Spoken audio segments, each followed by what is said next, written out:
Untuk menjadi sukses, jadi bos, saya tahu rumusnya. Jadi karyawan pun harus hebat. Sekali lagi saya katakan kepada Anda, kalau saya mau menjadi bos yang sukses, waktu saya menjadi karyawan pun harus saya menjadi karyawan yang luar biasa.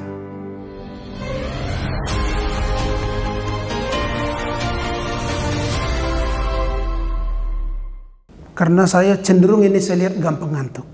Jadi kita mulai dengan bertepuk tangan. Tepuk tangan dulu.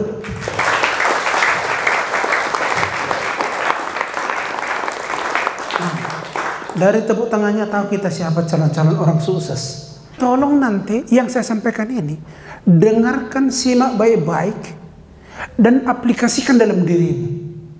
Karena yang membuat kamu sukses hanya dirimu saja. Jangan Anda berharap maunya nanti saya menikah dengan anak orang kaya. Kalau dapat, kalau tidak. Maunya saya waktu jalan begitu ya, taunya ada terjatuh batu. Taunya Mas. Nggak mungkin itu tahu saya berhasil seperti itu dah. Jadi harus kita persiapkan. Oke, Kiat Sukses Surta Mandio. Nah itulah kira-kira judulnya. Kamu mau merasakan atau nanti membandingkan dengan apa yang ada dalam dirimu? Silahkan. Kita lihat bersama. Ini harus saya awali dulu dengan mutar video.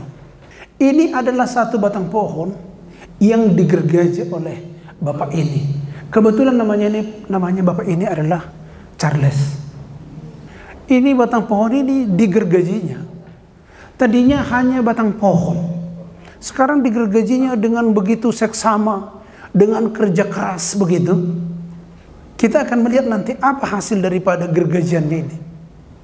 Memang ini pun dipercepat ini. Karena mengerjakannya 3 hari. Jadi kita menunggu 3 hari juga lah sampai selesai. Inilah hasilnya. Ada 1 serigala dan ada 3 musang di atas. Dari 1 batang pohon itu, jadi terciptalah yang 4 ekor binatang itu. Maksudnya apa? Datanglah wartawan bertanya kepada dia. Bapak luar biasa ya. Misalnya dia bapak-bapak. Kan begitu. Tukang gergajinya tadi. Bapak luar biasa ya. Kenapa? Dari 1 batang pohon, Bapak bisa menghasilkan 3 ekor musang, 1 serigala. Tahu apa jawaban Bapak itu? Tukang apanya itu? Tukang gergajinya itu. Jawabannya katanya begini. Sebenarnya saya tidak hebat. Kenapa gak hebat? Sudah seperti ini hasilnya. Karena serigalanya itu sama 3 musang itu sudah ada di dalam tadinya itu. Saya hanya mengeluarkan yang tidak penting. Sehingga tinggallah musang dan serigalanya. Benar nggak? Ya kan? Kalau kita lihat tadi yang digergajinya itu. Coba putar sedikit lagi. Kalau kita lihat tadi yang digergajinya itu. Kan? Ini yang tidak penting ini dibuang. Yang tidak penting-pentingnya dibuang. Sehingga tinggallah musangnya sama serigalanya. Sebenarnya kamu orang semua juga adalah orang-orang hebat. Orang-orang yang bisa sukses. Tetapi, mau nggak kamu membuang yang tidak penting dari dirimu? Kalau yang tidak penting dalam dirimu juga kamu pertahankan, maka kamu juga nanti menjadi tidak bisa sukses. Jadi rupanya dalam diri kita ini ada 2 hal. Ada yang penting, ada yang tidak penting. Ada yang baik, ada yang tidak baik. Pertanyaannya cuma satu. Apakah kita bersedia membuang yang tidak penting itu? Bisa tinggal seperti itu, luar biasanya. Emang apa yang tidak penting dalam diri saya? Itu barangkali pertanyaanmu. Kemalasanmu, jangan kamu pertahankan.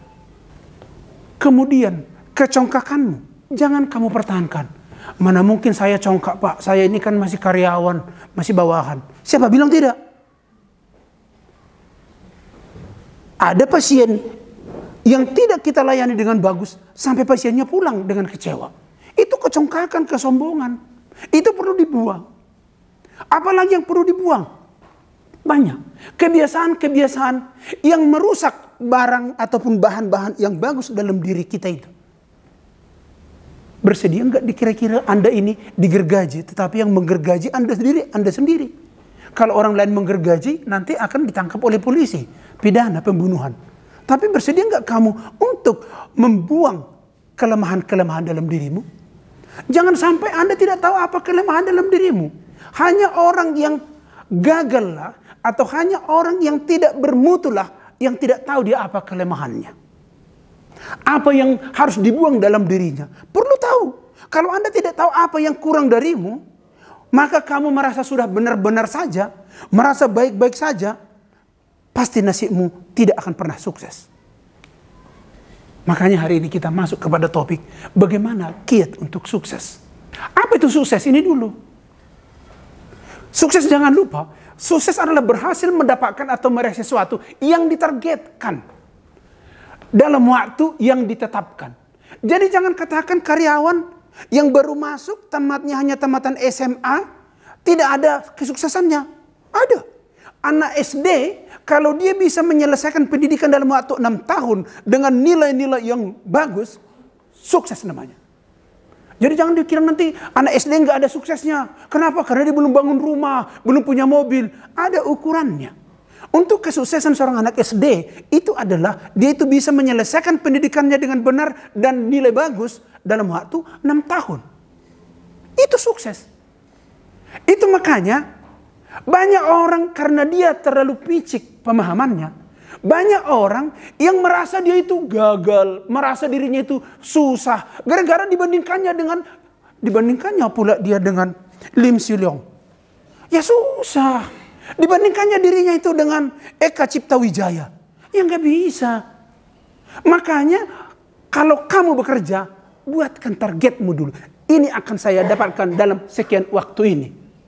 Baru Anda bisa memulai perjalanan kiat kesuksesan Anda. Jadi jangan diam-diam saja.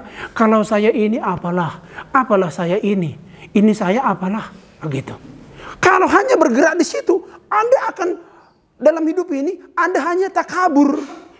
Makanya ada gampang marah, ada gampang terus diam, tersinggung. Itu ciri-ciri orang yang tidak punya otak. Jadi sekali lagi, yang namanya sukses berhasil mendapatkan atau meraih sesuatu yang ditargetkan dalam waktu yang ditetapkan. Jadi beda targetmu dengan targetku. Sekarang ini, jangan paksakan sama targetmu dengan targetku. Target saya membangun rumah sakit. Target kamu tentu belum sampai di situ. Tapi buat targetmu, jangan sampai diam-diam saja. Kalau nggak ada targetmu, sampai kiamat pun kamu tidak akan pernah sukses. Karena bagaimana kamu mengukurnya? Karena sudah ditetapkan SD itu 6 tahun, maka apabila seorang anak tamat dia dalam 6 tahun, sukses. Tapi coba kalau seandainya tidak dibuat target waktu pendidikan itu. Berapa tahun rupanya, Pak? Ya terserah.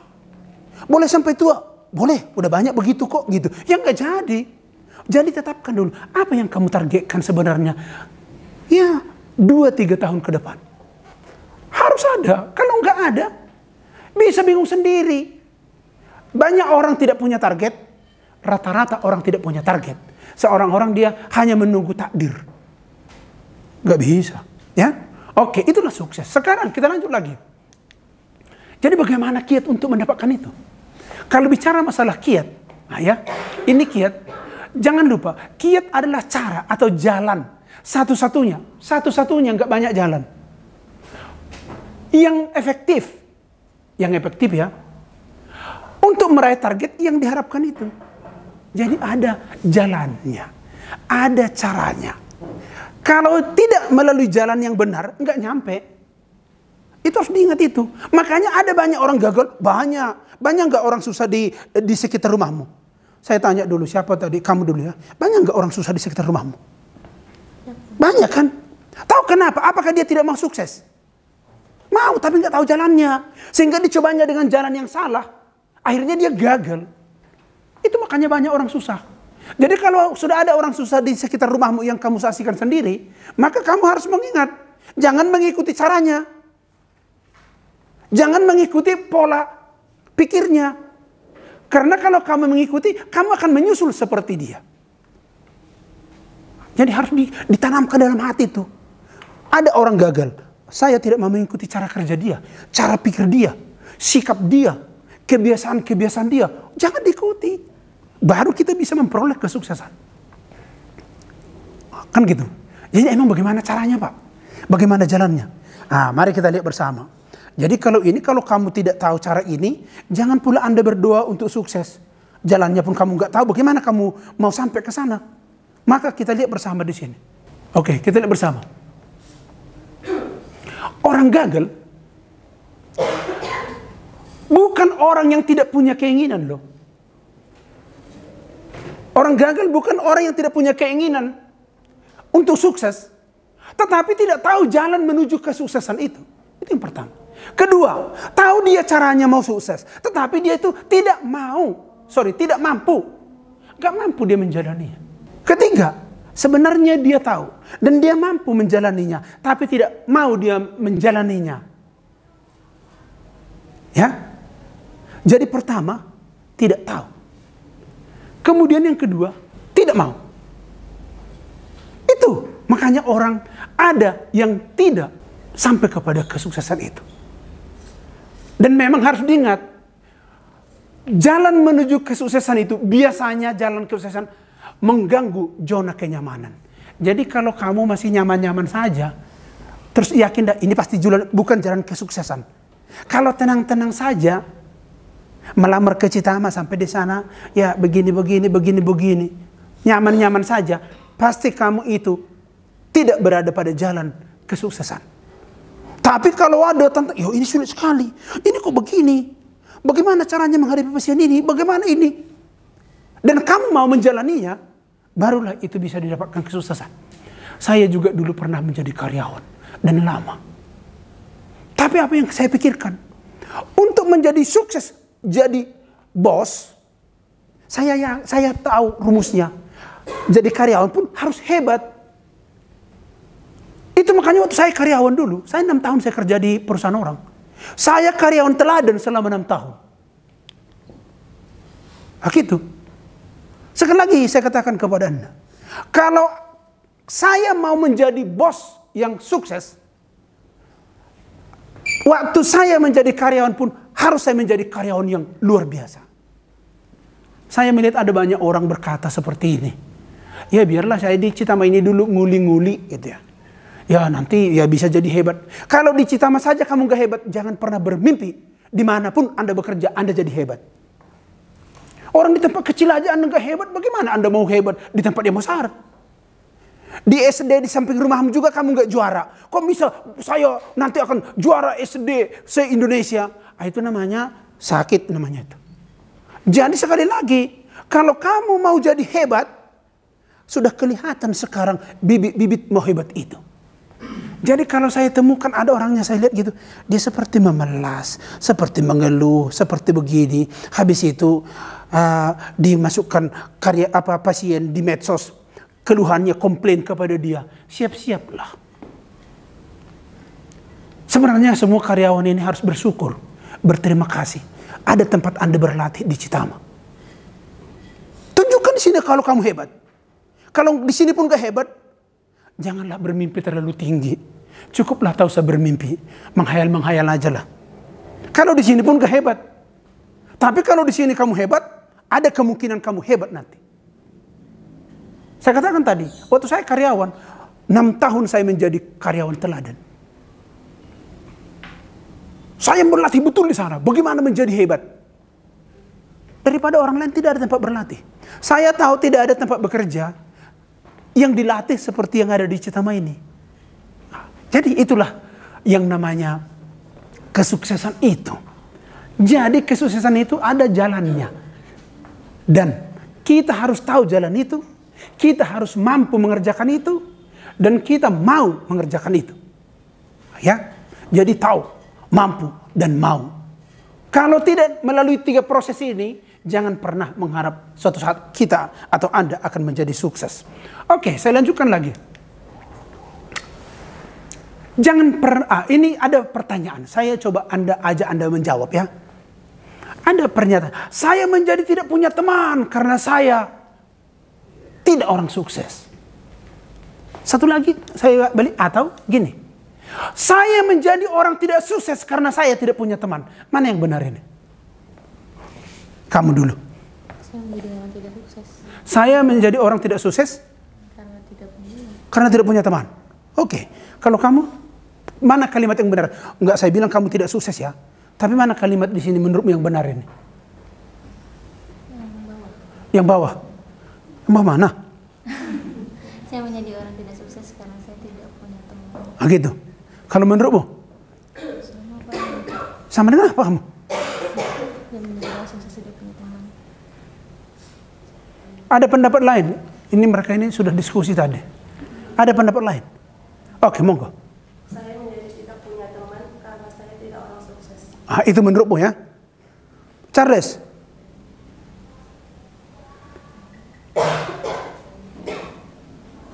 Saya menjadi orang tidak sukses karena saya tidak punya teman. Oke, kalau kamu apa pendapat?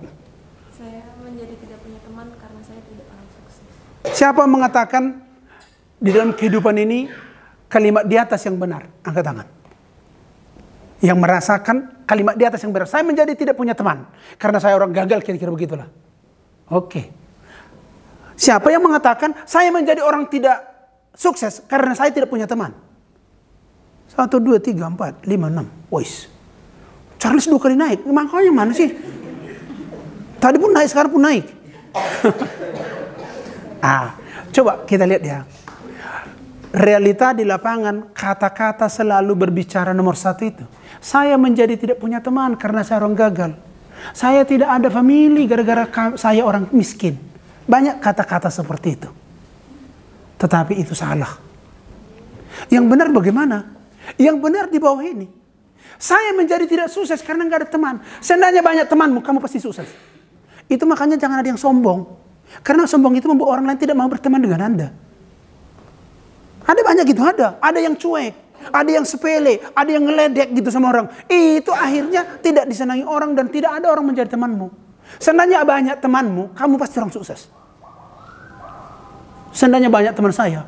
Seandainya di Depok itu ada 5.000 orang saja teman saya. Besok saya sudah jadi anggota DPR di Depok. Itu rumusnya. Jadi sekali lagi, kalau ada orang miskin menurutmu, banyak nggak temannya itu? Orang miskin? Nggak ada temannya itu. Palingan pembagi bansos temannya itu. Jadi yang mau saya katakan di situ adalah kita akan gagal kalau nggak ada teman kita. Oleh karena itu harus banyak teman. Kalau kamu tidak berkesan bagi pasien, bagaimana kamu membangun teman? Palingan temanmu nanti ayahmu, ibumu, kemudian kakak adikmu. Hanya ini temanmu.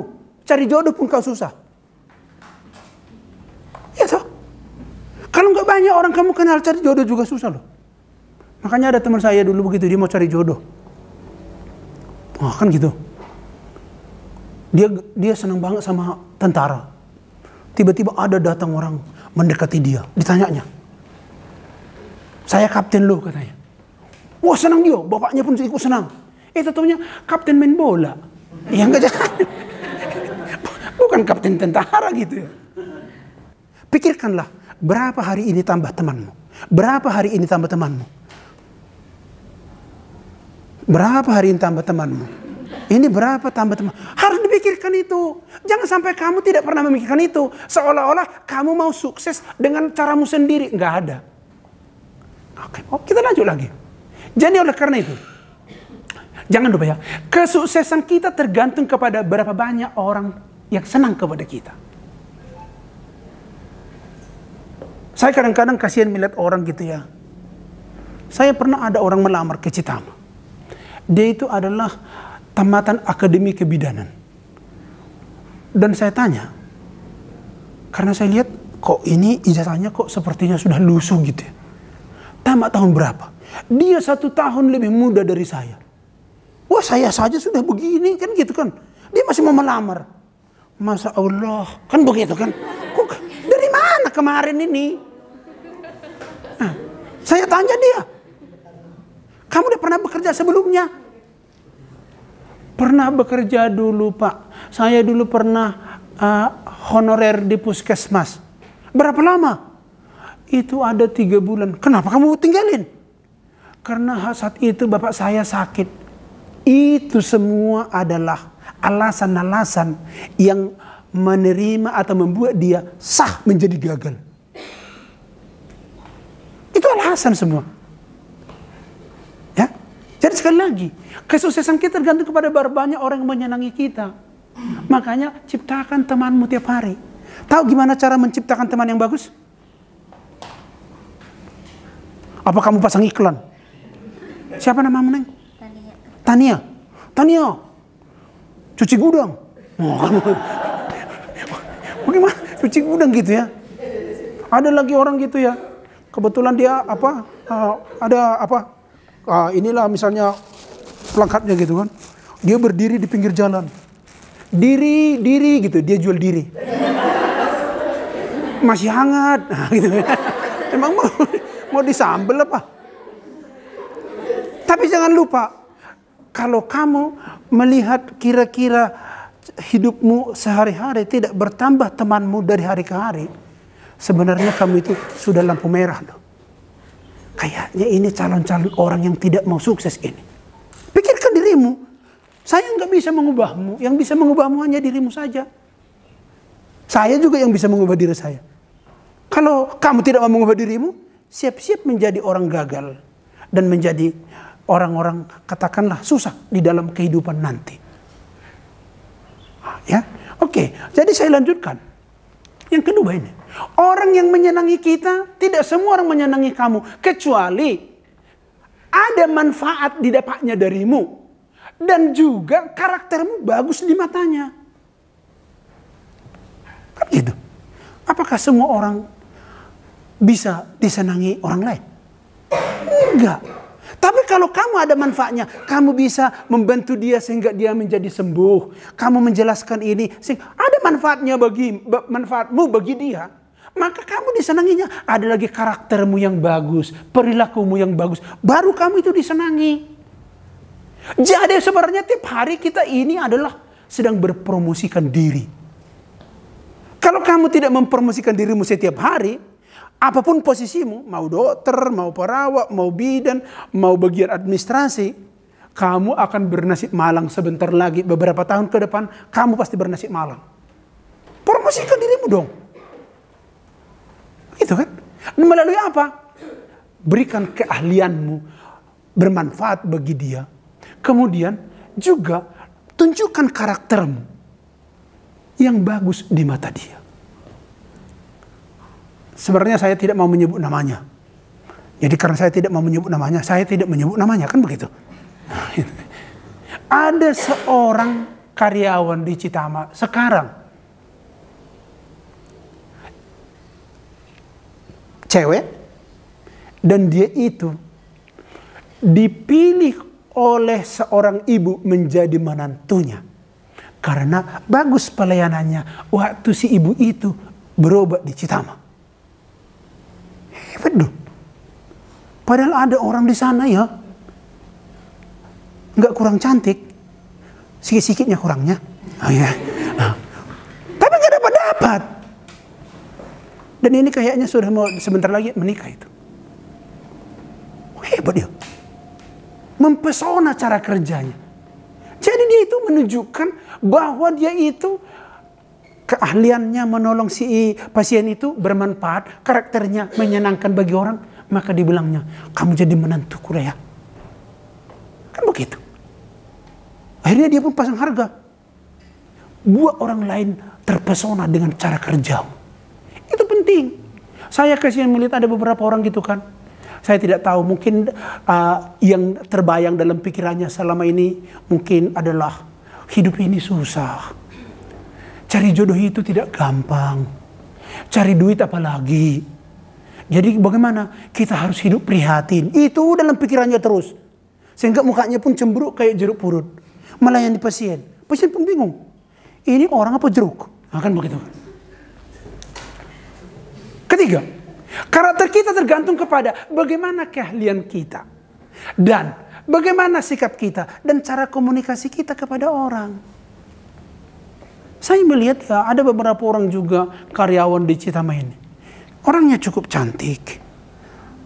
Bolehlah kira-kira begitu. Tapi kenapa karakternya ini kok buruk banget? Saya hanya berpikir satu.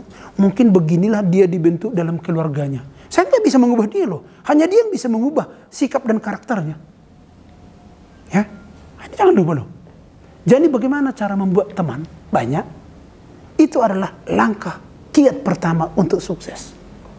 Ya, oke. Selanjutnya, kiat sukses ini gimana? Pertama, bangunlah skill keahlianmu.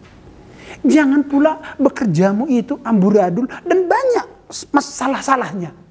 Siapapun gak suka samamu kalau begitu. Ya, kemudian jangan nanti dikira begini. Ya ini kan beda ini tempat bekerja sama tempat cari jodoh. Enggak mungkin kamu menjadi bunglon. Di sini bisa hijau, di sini bisa kuning, di sini bisa putih. Enggak mungkin. Sekali lagi, karaktermu yang di tempat kerja itu juga karaktermu di dalam pergaulan sosial. Yang di dalam pergaulan sosial itu juga karaktermu nanti di perusahaan. Enggak mungkin berubah-ubah. Jadi jangan pura-pura aku bagus tapi di sini saya tidak mau bagus karena di sini saya begini. Enggak mungkin.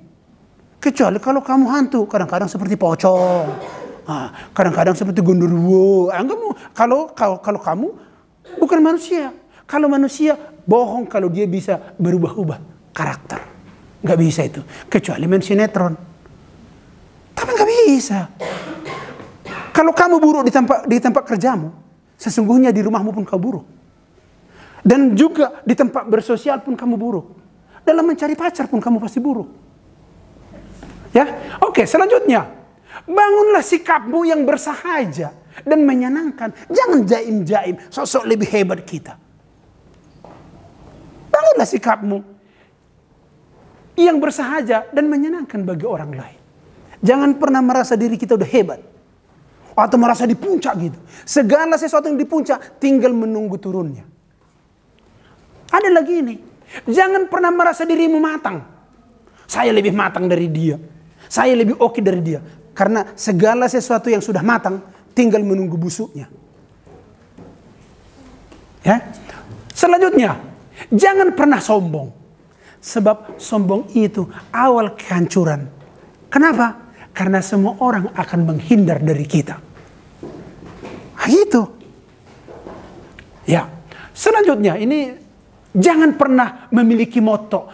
Saya ini hanya mengalir seperti air. Saya banyak menemukan karyawan gitu kalau saya tanyakan, kamu apa moto hidupmu? Mengalir seperti air.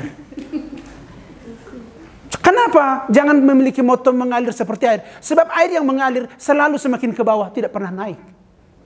Kecuali air kencing. Kan gitu kan? Itu pun.